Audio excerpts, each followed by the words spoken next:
NASA urine recycler, test 1, sample 1. It's the first water we've got out of the machine.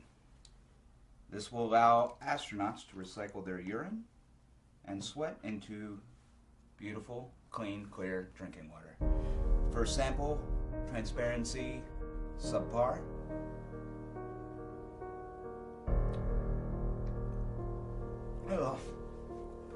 Oh, that's just piss. That's just straight up piss. A group of social criminals, these people in the space program.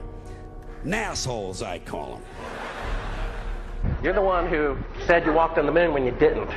Calling the kettle black if I ever thought of it. Saying I misrepresented myself. Away from me. You're a coward and a liar and a thief.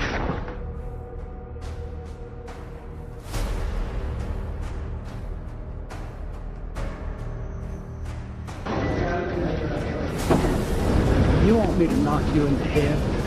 Well, I want you to swear to God on the Bible that you walked on the moon. Okay. If you walked on the moon, we're given the opportunity to swear to God that you walked on the moon. I'm going to give you the opportunity to get the hell knocked out of you if you don't leave me alone. So why don't you just put the end to the record in the argument, then put your hand on the Bible, swear to God you walked on the moon. Mr. Several, knowing you, that's probably a fake Bible. Well, you're talking to the wrong guy. Why don't you talk to the administrator in NASA? We're passengers. We're guys going on a flight. Of course. I don't hit people, but you're going to be on the deck unless you get I'm heading out. I appreciate it. and get the hell out of the house. Well, I Take your stuff and get the fuck out. Why don't you quote me and say it's bullshit? When the shadows in around, I don't give a damn about all that shit. of lunar orbit being falsified. Being falsified? Correct. We've got an unedited tape from a source at the Johnson Space Center. Totally nonsense.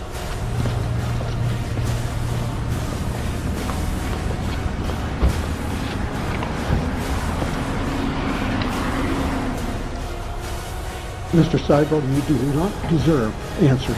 If you show this publicly, you're open for a lawsuit. Okay?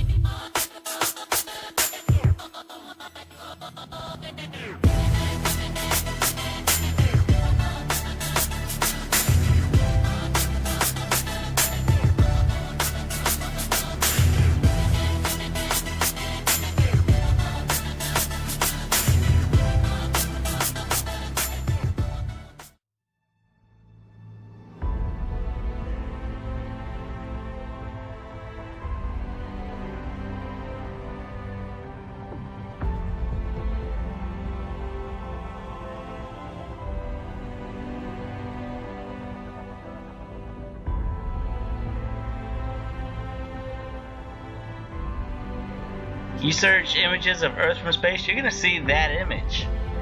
I mean, why would you have fake images and computer animated images of Earth when you can have the real thing? So basically, when you search Earth from space, you should see all real images of Earth from space. Like, everybody thinks NASA does science, so why wouldn't you see that? No, you get this. Ribbons of imagery. Why would you need to do that? Because there's supposed to be satellites past low Earth orbit. Why can't you just take a fucking picture? Okay, that's supposed to be real. That's Apollo 17's image of Earth, and they use it all the time, and nobody ever thinks about it. You're shown this. This picture is in every single science book. See that circle cloud formation? This picture is so distinctive. They use it on the covers of magazines. They still use it today. I saw it must be 3 weeks ago now, but I clicked on an article because it had this fucking image in it. They still use this picture to represent Earth. Photo painting. Photo painting. Photo painting. Photo painting. Photo painting. How the fuck would you know?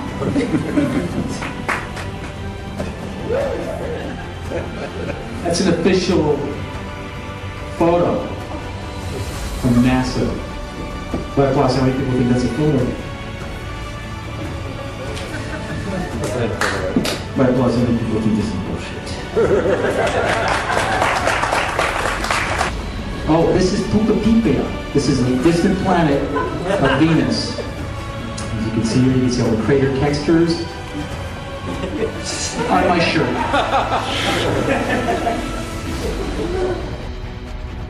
Yeah, all of those are supposed to be real. They're from Apollo 17.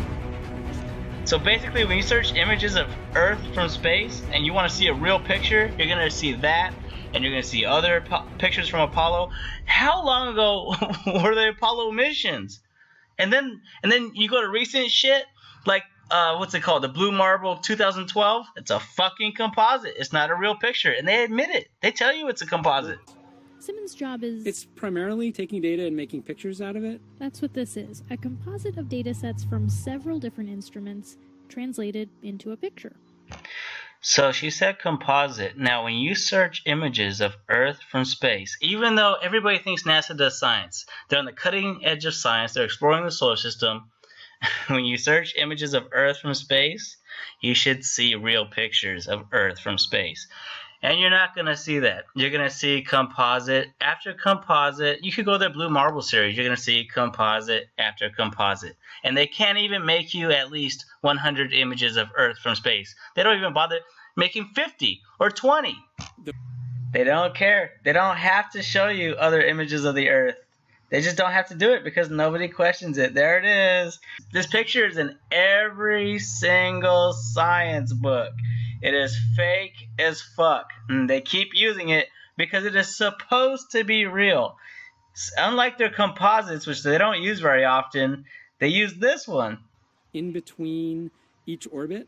So some of those are painted on. It is photoshopped, but it's has to be. Yeah, of course it has to be. Sort of simulate the atmosphere. And fuck you. There are no pictures of Earth from space. And this shows you that those GPS satellites do not exist. Because if those satellites existed, there would be pictures of the Earth from space. They would have the ability to do that.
It's a Chinese spacewalk.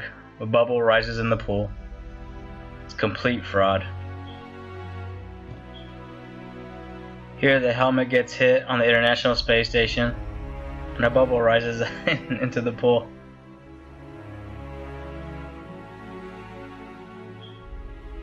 This spacewalk from NASA isn't even a month old yet. And here's a bubble taking an odd trajectory because it's in a water pool. It even curves because the water is it's not motionless, it's moving.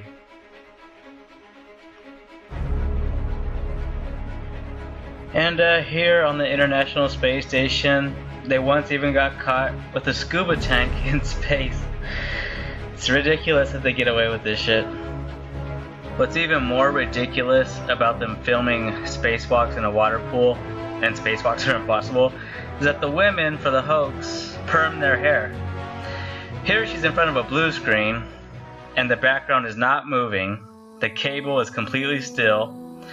And in real life, there would be airflow in the space station. The space station would be making adjustments that would not stay fixated. It's just a screenshot. And they just put it in the background. It's blue screen. And her hair is permed for this ridiculous hoax.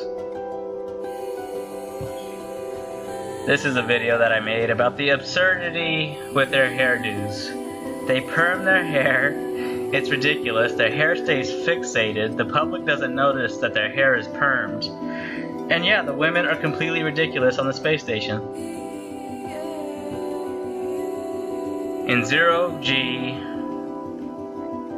hair is moving through air. It behaves like hair moving through air. It does not stay fixated into position. And yet, when you watch them on the International Space Station and you look at their hair, it always stays in a particular position relative to their head, and it doesn't flop around naturally like it's supposed to. And here is Perm Lady Head. I mean, look at her. She looks like Medusa. She looks like she has fixated snakes coming out of her head. It's permed like that. Here and be pretty relaxed. Everybody has a hand. Here's another idiot. Her hair is completely fixated. It's a perm. It always springs back into that particular position. It's ludicrous. I mean, look at this idiot. She must be a Freemason or something. Because sometimes that's who they get to do these hoaxes. They're sworn to secrecy, and they're fucking pieces of shit.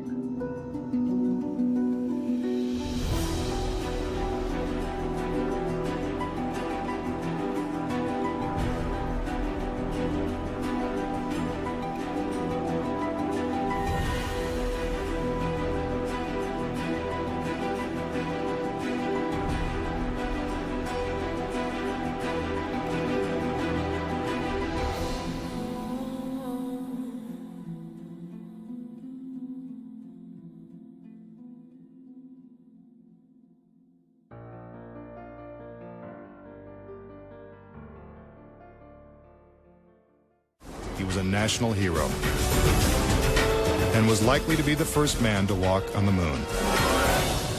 But Grissom was also an outspoken critic of the space program and was quoted as saying, "Someone's going to get killed." Unfortunately, Grissom's worst fears were soon realized. On January 27, 1967, 2 years before the first moon landing, Grissom and his crew boarded the Apollo 1 capsule for a full-scale simulation. The problems began almost immediately. First, the capsule's communication systems failed. You copy? No, I didn't read you, Chuck, at all. I can't read you, Chuck. You want to try the phone? How are you going to get the moon? We can't pass between 3 buildings. I can't hear a thing you're saying. Suddenly, the capsule burst into flames with the astronauts sealed inside.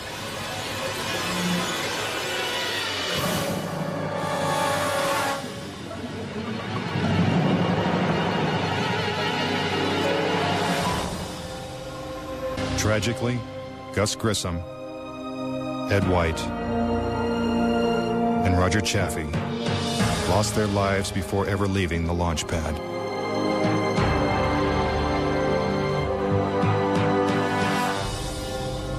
Gus Grissom's family believes the Apollo 1 fire was no accident.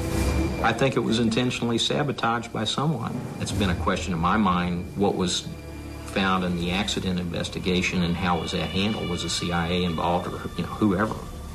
But it was done intentionally. Grissom's family doesn't know who was responsible for his death or why it happened.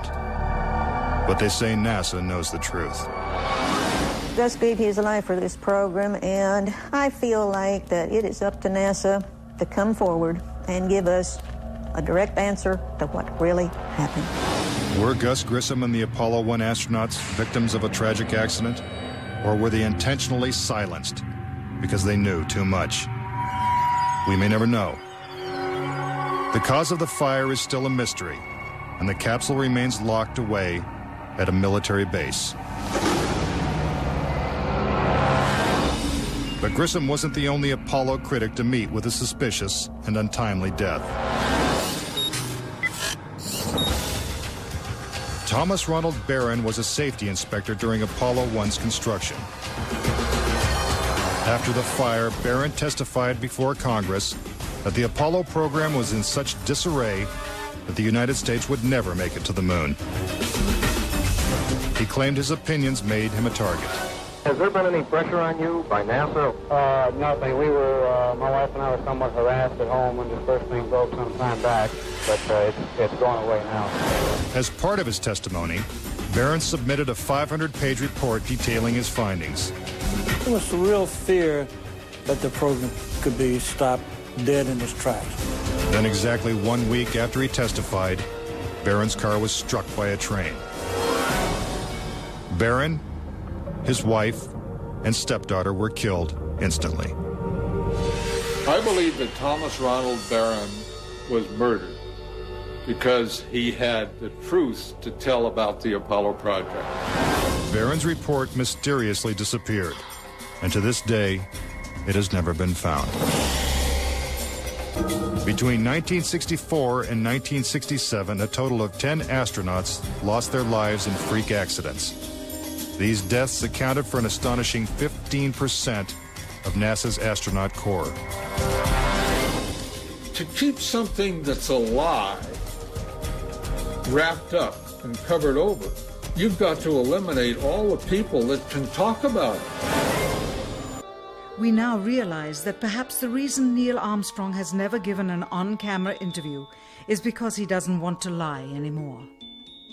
What threats may have been made upon such honorable men or their families to possess their reluctant cooperation and later ill feelings towards perpetuating this still darkened hour in American history?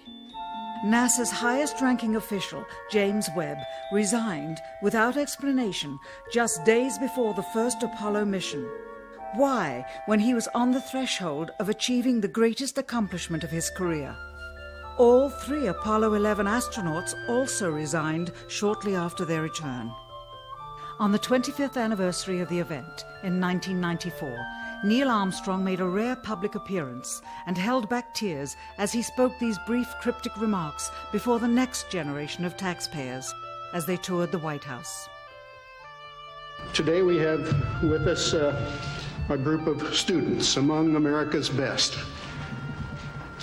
To you we say, we have only completed a beginning. We leave you much that is undone. There are great ideas undiscovered, breakthroughs available to those who can remove one of truth's protective layers.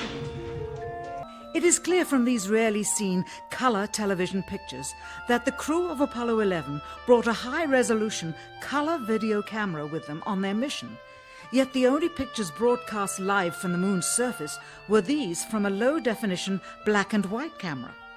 In fact, the networks complained because in addition to this, they were forced to shoot the images, second generation, off of a projection TV of the technology of 30 years ago, and were not even allowed to take a direct feed, which further degraded the quality and clarity of the images. From an analytical standpoint, photographic anomalies have to be sought out with an understanding of lighting and shadows. The most straightforward is simple. When objects are lit solely by the sun, as all the scenes on the moon were said to be, after all, lighting equipment was not only impractical, it was unnecessary in bright sunlight, then all shadows, regardless of the landscape, will run parallel with one another and never intersect, as shown by this example. In these seldom seen photographs, obtained from a rarely used auxiliary NASA archival site, it is clear that these scenes were lit with artificial light. These shadows, which are cast at different angles, are evidence that a second light source is being used. In addition, the sun would not cause an isolated hotspot like this, only an artificial light would. Again, intersecting shadows and another hotspot. And again. And again. In this magnification of an Apollo photograph, a rock, very likely a papier-mâché prop because of the crease here, is categorized with the letter C. In later releases of the same picture, the letter is gone, probably airbrushed out. On the moon, the astronauts' only source of light was the sun. They had no extra lighting, no flashes or things like that. Yet in this photograph from Apollo 14, the shadows are cast in different directions, suggesting multiple light sources. The shadows cast by the rocks in the foreground should have been east-west, like the LEM shadows. And in this photo from Apollo 17, again the shadows are pointing in different directions. Outside in sunlight, shadows always run parallel with one another, so the shadows will never intersect. Conspiracy theorists say it's not just the shadows that indicate the use of additional lights, but what has been photographed in the shadows. For example, here's an astronaut who descends into a huge shadow cast by the lunar module. Yet his entire body is still visible. How is it that he is not shrouded in darkness? Here's the same maneuver from another Apollo mission. Again, the astronaut is brightly lit in what is obviously dark shadow. And in this picture, the sun is directly behind the astronaut. His figure should be a silhouette. Yet even the smallest characteristics of his suit are recognizable. It seems like he's standing in the spotlight. And I can't explain that. That escapes me. Why? And finally, in this picture with the sun behind the lunar module, the front of the craft is clearly visible. The words United States are crisp and clear. How could these backlit pictures be so detailed? It's because there's more than one light source, which means they're not on the moon. It has been estimated that as many as 20% of Americans believe we never went to the moon. Is it really possible that NASA deceived the world? According to a former astronaut, it's entirely possible. Regarding the Apollo mission, I can't say 100% for sure whether these men walked on the moon. Bill Casing was an analyst and engineer at Rocketdyne, the company that designed the Apollo rockets. There were many problems that evolved during the 60s that led people to believe that we're never going to make it to the moon.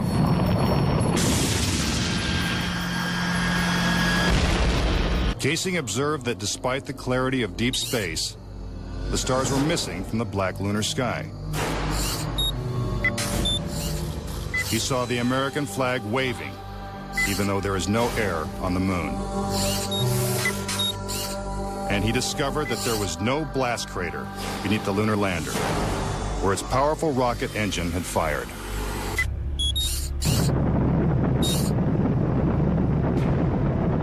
The noise level of a rocket engine is up into the 140, 150 decibel range. In other words, enormously loud.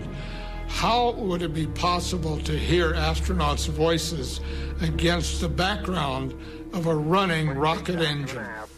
Picking up some dust. 30 feet, 2.5 down. Straight shadow. 4 forward, drift into the right a little. Contact light. Okay, engine stop. Is this evidence that the footage is actually fake? A sequence shot in a controlled environment here on Earth?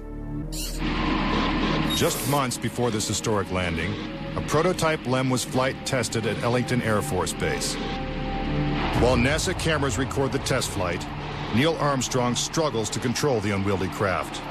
Then, at approximately 300 feet, the lander flies wildly out of control. At the last second, Armstrong ejects.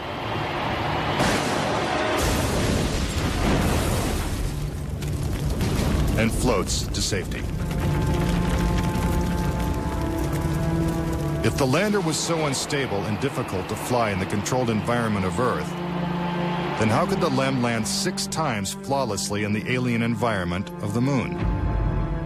The LEM had a single engine mounted dead center, and then they had little push jets, thruster jets, a couple of them up on top. This was supposed to control their attitude as they came down. Well, I'll tell you a secret. The instant you moved your tail in that cabin an inch, you would change the load pattern, it would begin to tilt, and it would start that thing spinning.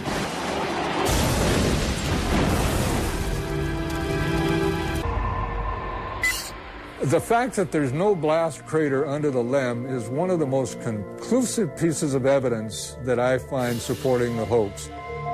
In fact, no sign of a blast crater is visible for any of the 6 lunar landings. Yet NASA's own scientific illustrations clearly depict a blast crater. Then there's one other point. If they had truly landed on the Moon, this dust would have then descended on the lunar lander, on the foot pads, and we find not a trace of dust on the foot pads. In the footage of the ascent stage going up, what you don't see is an exhaust plume coming out of the rocket engine nozzle. What a ride, what a ride. But what do we see? We see the ascent stage suddenly pop up without any exhaust plume whatsoever, as though it were jerked up by a cable. It's absolutely unreal. Although it appears that the astronauts are moving in the Moon's gravity, which is 1/6 that of the Earth, Percy notes that when the speed of the film is doubled, the astronauts appear to be running as if in Earth's gravity.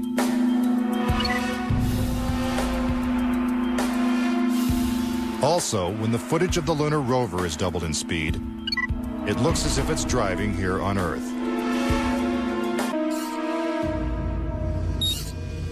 If there is no air or wind on the Moon, why is this American flag waving?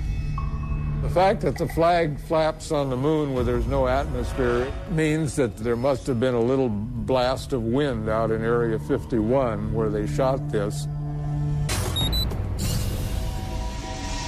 These 2 photos seem to have the same mountain backdrop, yet the lunar module is only present in one of them.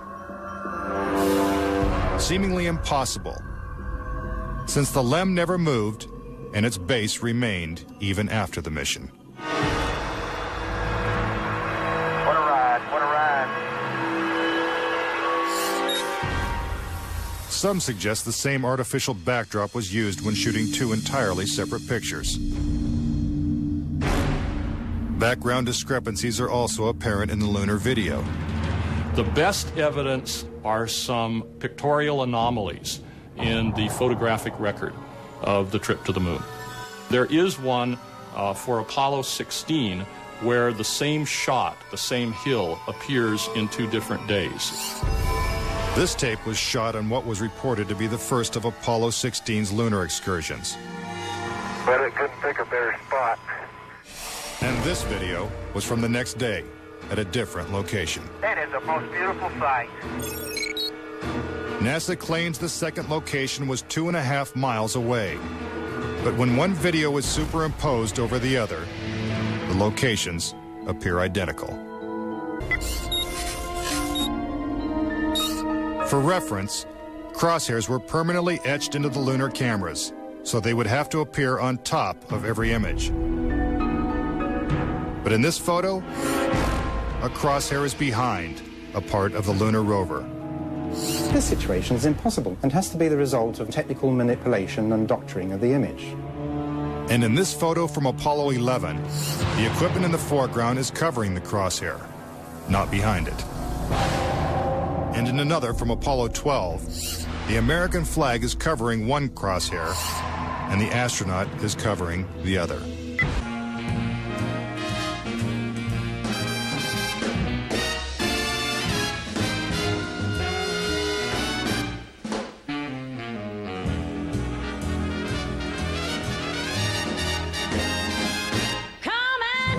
Trip in my rocket ship. We'll have a lovely afternoon. Kiss the world goodbye, and away we'll fly. Destination moon. We'll travel fast as a light till we're out of sight. The earth will be like a toy balloon. What a thrill you'll get riding on my jet. A destination moon. We'll go up, up, up, up, straight to the moon we two, high in the starry blue. I'll be out of this world with you, so away we'll steal in my space mobile, a supersonic honeymoon. Leave your cares below, pull the switch, let's go, a destination moon.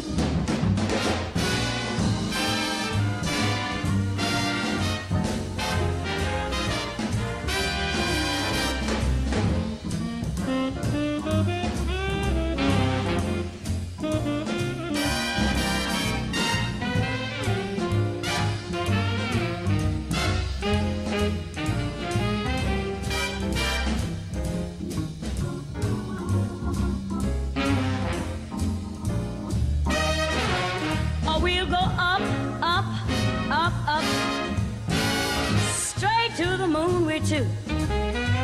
We'll be high in the starry blue. I'll be out of this world with you, so away we'll steal in my jet mobile, a supersonic honeymoon. Leave your cares below, pull that switch, let's go. Destination, we're flying high up in the sky. Destination, destination moon.